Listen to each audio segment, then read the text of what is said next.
तो hi everyone, welcome to another lecture of anthropology answer writing series. और इस series के पहले 5 लेक्चर आ चुके हैं। अगर आपने वो नहीं देखे हैं तो I request you to watch them first, क्योंकि ये पूरा सीरीज़ कंटिन्यूएशन में चल रहा है। अगर आपने पहले लेक्चर वॉच नहीं किए हैं तो you don't understand what is going on in this lecture, so I request you to watch them first. और अगर आप ज्योग्राफी का भी प्रिपरेशन साथ में ही कर रहे हैं तो इकोनॉमिक ज्योग्राफी जो कि GS1 का पार्ट है, उसके भी पूरा इकोनॉमिक ज्योग्राफी PYQ जो कि 2012 से लेकर 2025 तक हमने इसी चैनल पे एक्सप्लेन किया हुआ है। If you are interested you can go through them. और अभी जो ऑनगोइंग सीरीज़ है जो कि सोसाइटी का GS1 का ही टॉपिक है, तो कास्ट सिस्टम तक लेक्चर्स आ चुके हैं। If you don't didn't watch them, go watch them also. So now without wasting time we will jump to the question. तो क्वेश्चन क्या पूछा है कि explain the synthetic theory of evolution, which is 20 marks question. तो synthetic theory क्या है? Synthetic theory of evolution, इसी को न्यू डार्विनिज्म भी कहते हैं, वो कब इमर्ज हुआ? 1930 से 1940 तक। तो integrated Darwin's natural selection with Mendelian genetics, population biology, palaeontology and systematics. It views evolution as a change in gene frequency in a population over generation. जैसे कि डॉब्झांस्की ने क्या कहा था, evolution is a change in the genetic composition of the population. तो इसके की contribution देखते हैं सिंथेटिक थ्योरी का। जैसे कि डॉब्झांस्की ने क्या किया है, link the genetics and evolution. Ronald Fisher ने क्या किया है, पॉपुलेशन जेनेटिक्स का मॉडल दिया। अर्न्स्ट मेयर ने क्या किया, बायोलॉजिकल स्पेसीज कंसेप्ट दिया है, रोल ऑफ रिप्रोडक्शन, आइसोलेशन। फिर जूलियन हस्ली ने क्या किया है, मॉडर्न सिंथेसिस कॉइन किया है। फिर इसके कोर प्रिंसिपल क्या है, this is important, this stay focused on this. तो क्या दिया है इन्होंने, population as a unit of evolution, gene pool not individual.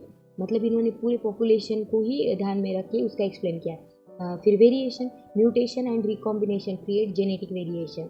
ये मैंने पहले लेक्चर में ही एक्सप्लेन कर दिया है कि जेनेटिक रिकॉम्बिनेशन क्या है, म्यूटेशन क्या है। You can get the explanation there. फिर natural selection, main force shaping adaptive traits. Okay, जैसे कि कोई भी ऑर्गेनिज्म क्या करता है, इन्वायरमेंट के नीड के हिसाब से अडॉप्ट करता है, तो वो नेचुरल सिलेक्शन में आ जाएगा। फिर genetic drift, random fluctuation important in small population. Genetic drift के कंपोनेंट्स क्या है, जैसे बॉटलनेक इफेक्ट। फिर क्या आएगा इसमें, बॉटलनेक इफेक्ट, ये आ जाएगा। अगर आपको नहीं पता है कि जेनेटिक ड्रिफ्ट क्या है, तो जेनेटिक ड्रिफ्ट यानी क्या रहता है, certain jeans in an organism without being advantageous increase in frequency and may be fixed. ये क्या होता है, डायरेक्टली इंक्रीज होता है। तो इसके फैक्टर्स क्या रहते हैं, इसके जेनेटिक ड्रिफ्ट के इफेक्ट। तो पहला रहता है बॉटलनेक, इनमें क्या होता है, पॉपुलेशन ड्रास्टिकली कम हो जाता है। ओके, जैसे कि अपन ने एग्जांपल अगर इसका लिया तो drift in drunken community in Pennsylvania. उसके बाद क्या आएगा, इनब्रीडिंग। इनब्रीडिंग यानी मेटिंग बिटवीन मेंडेलियन पॉपुलेशन। तो इसका एग्जांपल क्या आएगा कि वो जो पॉपुलेशन फिर ऑफस्प्रिंग होंगी उनमें डिसऑर्डर्स कौन से होंगे, मिलेंगे अपने को, schizophrenia, limb malformation, blindness, congenital heart disease. और तीसरा क्या आएगा, फाउंडर्स इफेक्ट। फाउंडर्स इफेक्ट में क्या होगा, पॉपुलेशन तो पहला रहेगा पर यहाँ से थोड़ा पॉपुलेशन माइग्रेट करके यहाँ पे न्यू पॉपुलेशन को इस्टेब्लिश कर देगा। जैसे कि इसमें एग्जांपल क्या आएगा, 6 फिंगर डॉर्फिज्म। इसे ही जो फाउंडर इफेक्ट है, इसे ही अपन क्या करते कहते हैं, सीवर्ड राइट। ओके, तो ये सब हो गया किसके बारे में, जेनेटिक। फिर जीन फ्लो क्या होता है, माइग्रेशन इंट्रोड्यूसेस न्यू एलिली। एलिली मतलब क्या, मैंने आपको पहले ही लेक्चर में समझाया है, यू कैन वॉच इट। फिर उसके बाद है reproductive isolation, central to speciation. फिर है speciation types, allopatric, sympatric, peripatric and parapatric. फिर उसके बाद इसमें डायग्राम क्या दिखा सकते हैं अपन, जैसे कि हार्डी विनबर्ग का शिफ्ट है, जीन फ्रीक्वेंसी कैसे ये होता है। फिर स्पेसिएशन का डायग्राम दिखा सकते हैं अपन। फिर उसके बाद क्या है, significance. I will give you the compilation of diagrams in a separate video for all the topic of 1.4, so we will watch it later. First we will discuss the question in here. Unified Darwin's and Mendel's work, ये क्या करता है, quantitative science है। फिर criticism क्या है synthetic theory का, limitations क्या है, under estimates role of development, ignores epigenetic changes, over emphasis on gradualism. फिर मॉडर्न इनसाइट क्या है, evolution devolution, highlight regulatory changes, epigenetics shows non DNA inheritance. फिर कंक्लूजन क्या आएगा कि the synthetic theory transformed evolution into a comprehensive gene centred framework explaining biodiversity through mutation, selection, drift, speciation. It remains the foundation for modern evolutionary biology, continually enriched by molecular genetic and evo-devo research. तो जैसा कि अपन ने पहले question में देखा, पहले क्या आया, प्री डार्विनिज्म। जो कि था लमार्क्स थ्योरी। उसके बाद आया डार्विनियन। डार्विनियन के बाद क्या है कि जो पोस्ट डार्विनियन थ्योरी थी, theory of isolation, theory of mutation, ये। उसके बाद क्या आया, सिंथेटिक थ्योरी, और फिर इवोल्यूशनरी बायोलॉजी। तो ये आप ऐसे दिखा के मेंशन कर सकते हैं। Next will jump to the next question, explain organic evolution. तो अपन ने अब तक जितने भी थ्योरी देखे हैं वो क्या है, सब ऑर्गेनिक इवोल्यूशन ही है। तो organic evolution refers to the gradual change in the living organism over geological time, resulting in a new species adaptation, biodiversity through hereditary variation and natural selection. फिर जूलियन हक्सली ने क्या किया है, कहा है कि organic evolution is a concept that all forms of life are related through descent with modification. तो कि अब भी देखते हैं अपन स्टार्ट से लेके अब तक का कि लमार्क ने थेरी कौन सा दिया है, theory of inheritance of acquired character, कि जो एक्वायर्ड होंगे वो इनहेरिट होंगे। तो इन्वायरमेंट इंट्रोड्यूसेस ट्रेड्स इनहेरिटेंस। उसके बाद आया डार्विन इन 1859। तो थेरी ऑफ नेचुरल सिलेक्शन इन्होंने दिया, variation and selective drive adaptation and speciation. फिर विजमन ने क्या दिया, germ plasm theory, only germ cell transmit heredity. फिर मेंडल ने क्या किया, law of heredity, provided mechanism for inheritance. फिर ह्यूगो डिवरीज ने क्या किया, mutation theory, sudden mutation cause evolution. फिर मॉडर्न सिंथेटिक थ्योरी किसने दिया, उसे ही क्या कहते हैं, न्यू डार्विनिज्म, डब्जांस्की ने दिया है ये। फिर integrate genetic, palaeontology, systematics and ecology. तो इसका मैकेनिज्म क्या रहेगा, वेरिएशन, म्यूटेशन एंड रिकॉम्बिनेशन। क्या होता है इसमें, रॉ मटेरियल फॉर इवोल्यूशन रहता है ये। फिर इसका एग्जांपल क्या, sickle cell allele advantages, where it is advantages in malaria prone region, that is tropical region. Natural selection में एडेप्टिव ट्रेड्स फेवर्ड, मतलब जो जैसे कि इंडस्ट्रियलाइजेशन हुआ था तो पेपर मॉथ ने क्या किया, मेलानिज्म ज़्यादा ये हो गया उसमें, तो वो क्या करे, कलर बहुत ही डार्क कर लिया उन्होंने, ट्री के बाग जैसा। तो it prevented them and protected them from predators. Genetic क्या है, random allele change in small population, founder effect in Amish. फिर जीन फ्लो क्या है, migration introduces genetic diversity, Neanderthal human. Isolation and speciation में क्या है, जोग्राफिकल एंड रिप्रोडक्टिव आइसोलेशन, जिसमें new species form हो जाएंगे, जैसे कि डार्विन फिंचेस का दिया था अपन एग्जाम्पल, जो कि गैलापागोस जो आइलैंड्स है वहाँ पे क्या हुआ, जो फिंचेस थी उनका बीक इन्वायरमेंट की जोग्राफी के एडाप्टेशन के अनुसार बड़ा और छोटा हो गया, तो उसके हिसाब से उन्होंने एडाप्टेशन कर लिया। फिर extension and radiation, mass extension allow new adaptive radiation, जिसके mammal post KPG extension. Evidence क्या है ऑर्गेनिक एवोल्यूशन के, फॉसिल रिकॉर्ड है अपने पास, कंपैरेटिव एनाटॉमी है, उसके बाद एम्ब्रियोलॉजी है, similar embryonic stages among vertebrate, फिर मॉलिकुलर बायोलॉजी, बायोजियोग्राफी। फिर डायग्राम के आइडियाज़ क्या है, इसमें इवोल्यूशन का ट्री दिखा सकते हैं अपन, हार्डी विनबर्ग कर्व दिखा सकते हैं, फॉसिल टाइमलाइन दिखा सकते हैं। ओके, उसके बाद कंक्लूजन में क्या आएगा, organic evolution is a gene centred evidence based framework explaining biodiversity through mutation, selection, drift and speciation. From Lamarck to the modern synthesis, it remains the central unifying principle of biology. Okay, उसके बाद next question क्या है, evolution is biological and socio cultural. अब इन्होंने पूछा है कि evolution कैसे बायोलॉजिकल और सोशियो कल्चरल है। तो जैसा कि अपन ने पहले ही क्वेश्चन में देखा था, इवोल्यूशन एक ड्यूअल प्रोसेस है जो कि क्या करता है, बायोलॉजिकल और सोशियो कल्चरल दोनों भी फैक्टर्स को लेके ही इवोल्यूशन होता है। बायोलॉजिकल में क्या आएगा, genetic changes shaping anatomy, physiology. फिर सोशियो कल्चरल इवोल्यूशन में क्या है, development of language, technology, institution. Leslie White ने क्या दिया है, cultural evolution is a continuation of biological evolution by other means. The holistic view is core to anthropology's biocultural approach. तो biological factor evolution क्या है, फाउंडेशन ऑफ ह्यूमैनिटी। जैसे कि physical changes क्या आए थे इवोल्यूशन के दरमियान, तो जैसे कि बायपेडालिज्म, ब्रेन का एक्सपांशन हुआ, हैंड का डेक्सट्रिसिटी हुआ, जैसे कि ऑस्ट्रेलोपिथिकस से होमोसेपियन तक। फिर जेनेटिक्स में क्या हुआ, नेचुरल सिलेक्शन, म्यूटेशन, ड्रिफ्ट, यानी कि सिकल सेल एलीली एंड मलेरिया, जो कि कहा था ट्रॉपिकल रीजन में, जो मलेरिया प्रोन एरिया है वहाँ पे सिकल सेल एक एडाप्टेशन हो गया इन्वायरमेंट के हिसाब से उनका। फिर diet and physiology, omnivory, jaw reduction, speech apparatus, जैसे कि कुक्ड फूड फायर के इन्वेंशन की वजह से स्मॉलर जॉ डेवलप होने लगे। फिर adaptation, skin pigmentation, body proportion, Bergmann and Allen's rule. उसके बाद सोशियो कल्चरल इवोल्यूशन में क्या आएगा, बियॉन्ड बायोलॉजी। तो इसमें क्या है कि पैलियोलिथिक में क्या है, stone tool, fire, burning, gathering. फिर एक्चुअलियन हैंड एक्सेस। न्यूलिथिक रिवोल्यूशन में क्या था, domestication, agriculture, fertile crescent crops. Urban revolution में क्या है, complex societies, writing, Mesopotamia, Indus valley. फिर इंडस्ट्रियल एंड पोस्ट इंडस्ट्रियल में क्या है, technology driven societies, AI, biotechnology, ये सब इसमें आएगा। ओके, फिर इंटरप्ले क्या है इनका, बायोलॉजिकल फैक्टर जैसे कि बाइपेडलिज्म होने की वजह से क्या हुआ, 4 लिम्ब में से 2 लिम्ब फ्री हो गए, तो टूल का use, freeing of hands, fire and cooking, smaller teeth and jaw develop हो गया। तो ब्रेन ग्रोथ कैसे हुआ, लैंग्वेज एंड प्लानिंग की वजह से। फिर सेडेंटिज्म यानी न्यू डिसीजेस, इम्यूनिटी उसको, opposability of thumb, fine tool, agriculture, lactose tolerance. फिर इसमें थिंकर्स कौन कौन से आप कोट कर सकते हैं, जैसे जुलियन हक्सली हो गया, coined evolutionary humanism. Leslie White ने क्या किया था, एनर्जी कैप्चर को कल्चरल प्रोग्रेस से इंक्लूड किया था। इसके बाद क्या है, मार्शल साइलेंस ने क्या किया था, general versus specific cultural evolution. Dobzhansky ने क्या कहा, nothing in biology makes sense except in the light of evolution.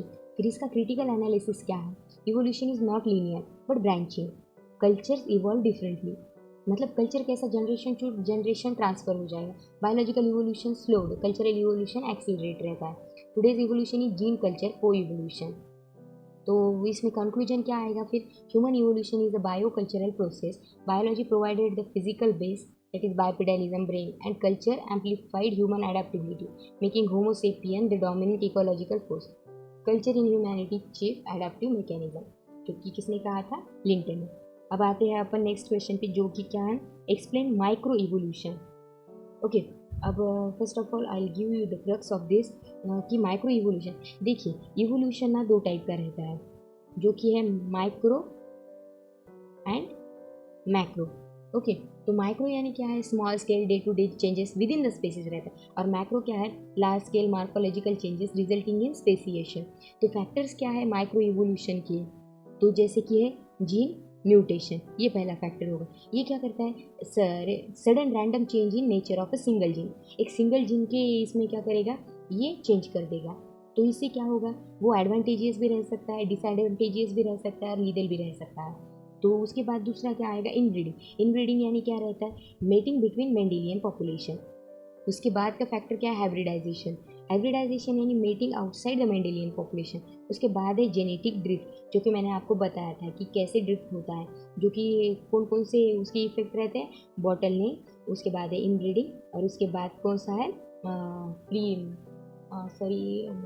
Let me remember, founders effect. Okay, bottleneck का फाउंडर में क्या है, बॉटलनेक में पॉपुलेशन ड्रास्टिकली कम होके थोड़ा ही पॉपुलेशन रहता है, पर फाउंडर्स इफेक्ट में क्या, पहला पॉपुलेशन तो रहता है, पर जो अभी स्टेबल पॉपुलेशन दूसरी जगह पे हो गया, वो वहाँ के थोड़े ही पॉपुलेशन शिफ्ट हो जाएगा।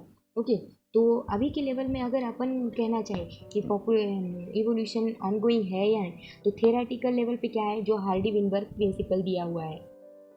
ओके, तो इस प्रिंसिपल ने क्या किया है कि अगर कहीं पे meaningful mutation, natural selection, inbreeding, hybridization और जेनेटिक ड्रिफ्ट तो नहीं है, तो वहाँ पे इवोल्यूशन नहीं होगा। पर ये ऐसी आइडियल कंडीशन कहीं पे भी नहीं मिलेगी। तो कैसा है, एक ना एक फैक्टर जो है वो कंटिन्यूएशन में रहेगा ही, at least 2 factor at a time, जैसे कि इनब्रीडिंग और हाइब्रिडाइजेशन एंड नेचुरल सिलेक्शन। तो evolution never stop. So hope you understand this crux, and now we will go to the answer. So microevolution refers to small scale genetic changes within the population over a few generations leading to shift in allele frequency but not necessarily speciation. जैसा कि डोब्जांस्की ने कहा था, microevolution is a change in genetic composition of population within the species रहता है ये, और macroevolution क्या रहेगा, resulting in speciation, different species formation होगा। तो इसके की मैकेनिज्म क्या है, mutation, natural selection, gene flow, genetic drift, random mutation, random DNA changes, natural selection, adaptive traits, increase survival, reproduction, और उसके बाद है gene flow, movement of allele via migration और इनब्रीडिंग, और फिर जेनेटिक ड्रिफ्ट। तो इसके एग्जाम्पल क्या आएंगे ह्यूमन में, lactose tolerance, skin pigmentation, disease resistance. Okay, तो कंक्लूजन में क्या आएगा, micro evolution is engine of evolutionary changes at the population level over long time scale. These small allele frequency changes accumulate leading to macroevolution and speciation. Microevolution is evolution in action. Okay, उसके बाद है लमार्क्स theory of evolution. लमार्क्स theory पे आता है, जो कि किसने दिया है, जीन बैप्टिस्ट लमार्क। ओके, इन्होंने दिया था। तो ये थ्योरी कौन सा है, प्री डार्विनियन थ्योरी है लमार्क का थ्योरी। ओके, तो was the first scientist to propose the comprehensive theory of evolution. तो इसमें क्या होता है, उनका बुक कौन सा था, book philosophy zoology in 1809. He suggested that organisms evolve by acquiring traits during their lifetime and passing them to the next offspring. ये है लमार्क का थ्योरी। तो लमार्क का कोर आइडिया क्या था? Evolution is driven by use and disuse of organ, मतलब जिस organ का ज़्यादा यूज़ होगा वो इवॉल्व हो जाएगा और जिसका डिसयूज़ है वो इवॉल्व नहीं होगा। ओके, तो पोस्टुलेट्स देखेंगे कि इंटरनल फोर्स यानी इलैन वाइटल, इसे ही इलैन वाइटल कहते हैं। तो इंटरनल फोर्स के ऑल ऑर्गेनिज्म का एक नेचुरल टेंडेंसी रहता है towards complexity and perfection to increase in size. तो इसका एग्जांपल क्या है? Complex life forms. उसके बाद effect of environment induces changes in the organism. Okay, environment उस ऑर्गेनिज्म में चेंजेस करता है। तो aquatic, terrestrial, use and disuse, organ develop और degenerate, inheritance of acquired character. यानी कि लमार्क क्या कहता है, अंडरलाइन कंसेप्ट क्या है? Every organism has the tendency to continuously increase in their size, first tendency. दूसरा क्या आएगा? Growth in all living being is due to the action of internal life sources. फिर तीसरा क्या आएगा? The growth of new organ and the modification of older one is need based. अगर need है तो उसका ग्रोथ होगा, अगर नीड नहीं है तो उसका डिजेनरेशन होगा। फिर use of organ leads to it growth and non use lead to degeneration. तो ये चेंजेस जो है वो हेरिडिटरी रहेंगे, बाय चांस, बाय एक्सीडेंट और by heredity are passed down to subsequent generation. This is called इसे क्या कहते हैं? Principle of inheritance of acquired character. Okay, जैसे कि अपन ने इन्होंने क्या कहा था कि जिराफ पहले शॉर्ट नेक वाले जिराफ थे, वो जैसे जैसे पेड़ लंबे होते गए तो वैसे ही फूड के लिए उन्होंने क्या किया? नेक का स्ट्रेचिंग किया और लॉन्ग नेक का इनहेरिटेंस हो गया उसके सब्सिक्वेंट जनरेशन में। तो फिर मेरिट्स क्या है? फर्स्ट कोहेरेंट इवोल्यूशनरी थ्योरी है, emphasised environmental influence on evolution, introduced concept of adaptation. फिर क्रिटिसिज्म क्या है? Acquired traits are non inherited.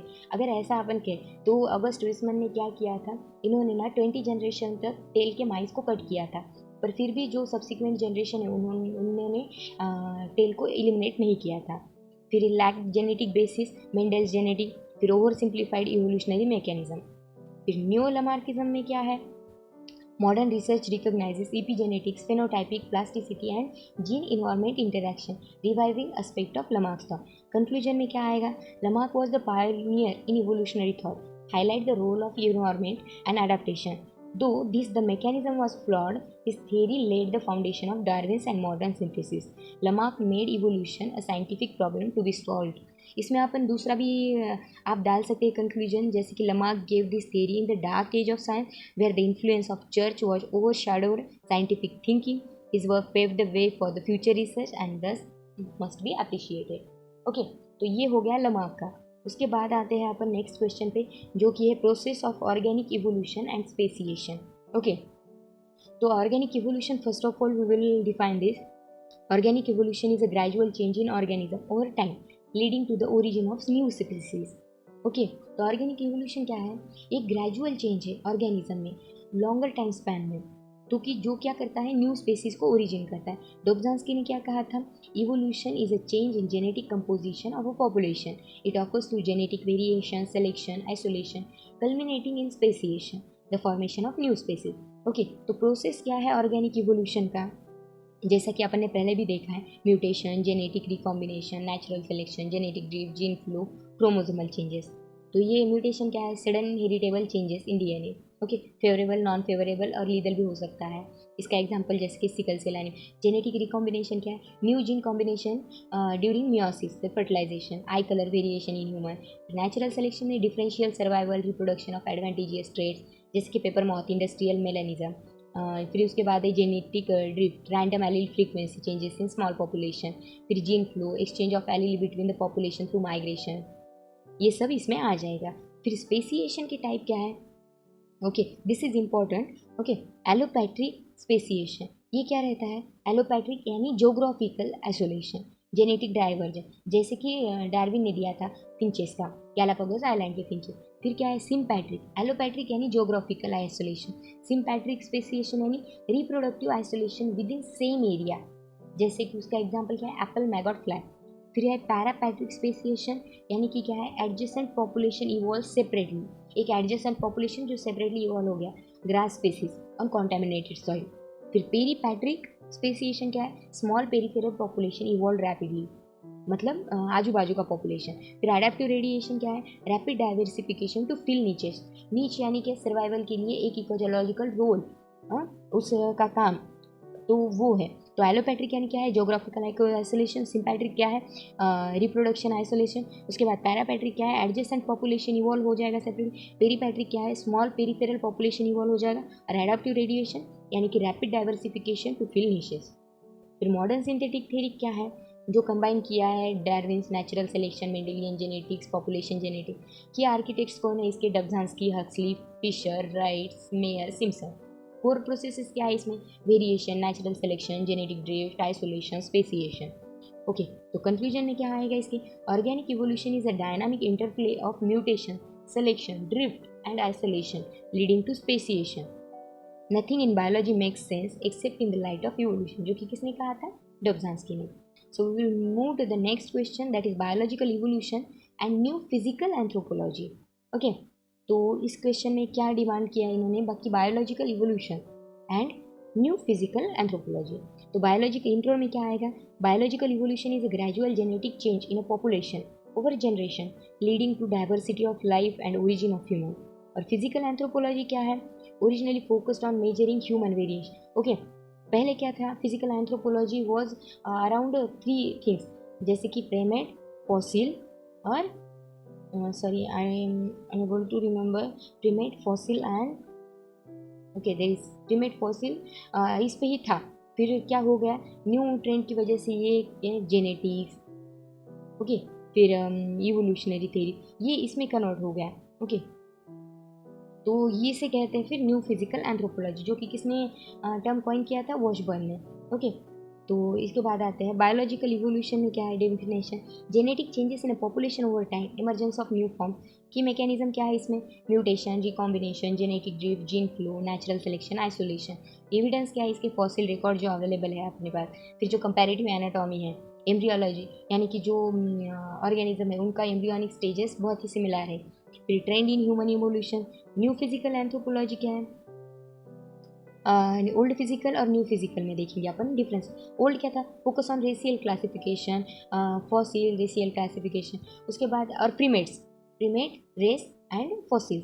और फोकस न्यू फिजिकल का क्या है, population biology, evolution, genetic ecology. फिर डिस्क्रिप्टिव टाइपोलॉजी क्या है, डिस्क्रिप्टिव एंड टाइपोलॉजिकल था ये। और ये न्यू फिजिकल क्या है, analytical, hypothesis driven, evolutionary framework. फिर static view of races, dynamic population level variation. Features क्या है इसके न्यू फिजिकल एंथ्रोपोलॉजी के, पॉपुलेशन अप्रोच है इसमें, ये 3 ही चीज़ों के रिस्ट्रिक्ट नहीं करता है, इन्होंने इवॉल्व किया है खुद को। फिर evolutionary perspective, human studies as evolving species.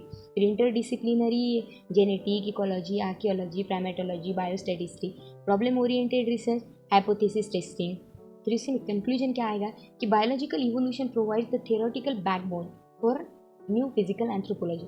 Washburn's shift marked anthropology's transformation into dynamic interdisciplinary science focused on variation, adaptation, and evolution rather than a static racial typology.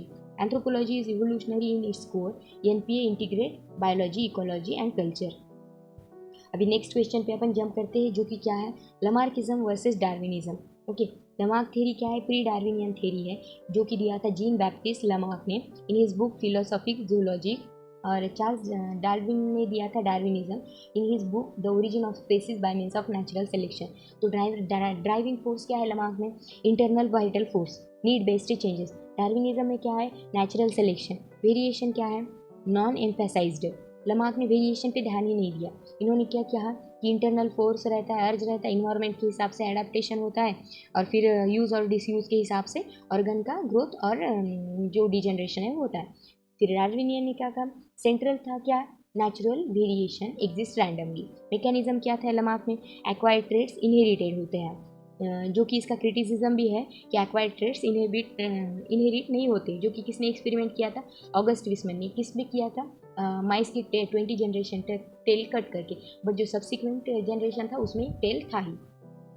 तो फिर डार्विनिज्म में क्या किया मैकेनिज्म कि individual and advantageous trait survive and reproduce. Example क्या है, giraffe neck elongated due to stretching passed on. और इन्होंने क्या किया था, giraffe with longer neck survive better reproduce. इन्होंने कहा था कि लॉन्गर नेक और शॉर्टर नेक दोनों भी जिराफ रहते हैं, बट जो लॉन्गर नेक के थे वो सर्वाइव ज़्यादा कर गए। View on evolution, linear progression towards perfection. फिर ये क्या था, branching evolution and survival of the fittest. Evidence क्या है इसमें, no genetic basis, disapproval by Weismann, germ plasm experiment. इन्होंने क्या किया था, Darwin supported by fossil genetics modern synthesis. Criticism क्या है, डार्विन लमार्क ने क्या किया था कि हेरिडिटरी को इग्नोर किया था और एक्सपेरिमेंटल प्रूफ नहीं थे। और इन्होंने डार्विन क्यों इसका क्रिटिसिज्म हुआ, क्योंकि इन्होंने वेरिएशन का ओरिजिन और ये कैसे ट्रांसफ़र होता है वो एक्सप्लेन नहीं किया था, जो कि किसने किया है, सिंथेटिक थ्योरी ऑफ इवोल्यूशन है। फिर मॉडर्न रिलीवेंस क्या है, रिवाइव्ड पार्शियली वाया इपीजेनेटिक्स और फाउंडेशन ऑफ न्यू डार्विनिज्म। लमार्क्स की पोस्टुलेट क्या है कि इंटरनल फोर्स रहता है, फिर इन्वायरमेंट का इफेक्ट उस पर होगा, फिर यूज़ और डिसयूज़ के हिसाब से ऑर्गन का डेवलपमेंट और डिजनरेशन होगा, और जो इनहेरिटेंस होगा वो एक्वायर्ड ट्रेट का इनहेरिटेंस होगा। और डार्विन का की पोस्टुलेट क्या है, ओवर प्रोडक्शन होता है। पहले तो ओवर प्रोडक्शन की वजह से क्या होता है, स्ट्रगल फॉर एग्जिस्टेंस होगा। स्ट्रगल फॉर एग्जिस्टेंस की वजह से क्या होगा, उस ऑर्गेनिज्म जो पॉपुलेशन है ऑर्गेनिज्म का उसमें वेरिएशन आ जाएगा, और ये वेरिएशन नेचुरल सिलेक्शन हो जाएगा। इससे वो जो वेरिएशन एडवांटेजियस रहेगा, डिसएडवांटेजियस रह सकता है या लीगल रह सकता है। तो जो एडवांटेजियस है उस इन्वायरमेंट के हिसाब से वो नेचुरल सिलेक्शन में आ जाएगा, क्योंकि वो सर्वाइव हो जाएगा। फिर ये क्या होगा, ग्रेजुअलिज्म से न्यू स्पीसीज का डेवलपमेंट होगा। ओके, तो इसमें कंक्लूजन में क्या लिखेंगे अपन कि both Lamarck and Darwin contribute significantly. Lamarck introduce environmental influence and adaptation concept. Darwin provided mechanistic explanation that become the cornerstone of modern synthesis. Okay, this is for this question. उसके बाद the next question is micro evolution versus macro evolution. जैसा कि मैंने आपको बताया है पहले question में भी कि माइक्रो इवोल्यूशन स्मॉल स्केल पे रहता है, माइक्रो लार्ज पे रहता है। स्केल क्या है माइक्रो का, विद इन पॉपुलेशन और स्पेसीज है या अबो स्पेसीज लेवल रहता है। माइक्रो क्या है, स्मॉल टर्म पे, जिससे मॉर्फोलॉजिकल इम्पैक्ट आपने को दिखता नहीं है। और ये क्या है मैक्रो, ब्रॉड लेवल पे। मैकेनिज्म इसमें क्या होगा, mutation, genetic drift, recombination, gene flow. ये पर मैक्रो में क्या होगा, speciation, reproductive isolation, large scale mutation. Evidence क्या है, हार्डी विनबर्ग्स प्रिंसिपल, जो कि क्या कहता है कि at a time one of the process is ongoing, only two of the process, जैसे कि इन ब्रीडिंग और ये जेनेटिक ड्रिफ्ट ये चालू ही रहेगा विथ नेचुरल सेलेक्शन। फिर इनका क्या है मैकेनिज्म, स्पेसिएशन, रिप्रोडक्टिव आइसोलेशन। फिर एग्जांपल क्या है, sickle cell trait in human, antibiotic resistance in bacteria, Darwin finches beak. उसके बाद ही इनका क्या है, origin of mammals from reptiles. Approach क्या है, बॉटम अप अप्रोच है किसमें, और इसमें क्या है, टॉप डाउन अप्रोच। फिर micro evolution defined as changes in allele frequency within a population over time, जो कि govern by Hardy Weinberg's law. Experiment pepper moth का एंटीबायोटिक रेजिस्टेंस जो है। फिर मैक्रो इवोल्यूशन में क्या है, evolutionary pattern above the species level, involves adaptive radiation, mass extinction and major innovation. Okay, diagram के लिए I give you diagram, PDF of diagram, you can take that notes also. And conclusion में क्या आ जाएगा फिर, micro evolution and macro evolution are continuum of the same process. Micro evolution explain short term large small scale changes, और geological time scale these accumulates into macro evolutionary trends. ये जो मैंने आपको दिया था कि लमार्किज्म और डार्विनिज्म, ये उसी का क्वेश्चन है कि अर्ली थेरी है लमार्क की और ये डार्विन की लेटर थेरी है, जिसने क्या किया, डार्विनिज्म एंड पोस्ट डार्विनिज्म ने एक वे किसके लिए ओपन किया, सिंथेटिक थेरी ऑफ इवोल्यूशन। तो इनका एग्जांपल दे दिया है क्रिटिसिज्म के साथ, you can go through it. Will jump to the next question now, synthetic theory of evolution यानी कि न्यू डार्विनिज्म। तो सिंथेटिक थ्योरी ऑफ इवोल्यूशन क्या है कि डार्विन इन्होंने इंटीग्रेट किया Mendelian genetics, population genetics, molecular biology. Okay, provide a mathematical and genetics basis of evolution. फिर core postulate इसके वही है, mutation, recombination, gene flow, genetic drift. Okay ना, तो ये इसके कोर पॉस्टुलेट ये अपन ने पहले ही देख लिया है। तो स्ट्रेंथ क्या है, comprehensive combined genetic, paleontology, ecology. फिर प्रेडिक्टिव पावर क्या है इसमें, can model allele frequency changes. Criticism क्या है, over emphasis on gradualism, less focus on developmental biology. Okay, तो ये सब इसमें आ जाएगा। कंक्लूजन में क्या है, synthetic theory transform Darwin's evolutionary theory into quantitative, predictive and genetic framework. It's unified biology making evolution central. तो ये हो गया अपना डार्विन्स और लमार्क और post Darwinian theories with synthetic theory of evolution. तो I will give you the crux now कि Lamarck की थ्योरी में क्या दिया था कि हर एक ऑर्गेनिज्म का टेंडेंसी रहता है to continuously increase in size.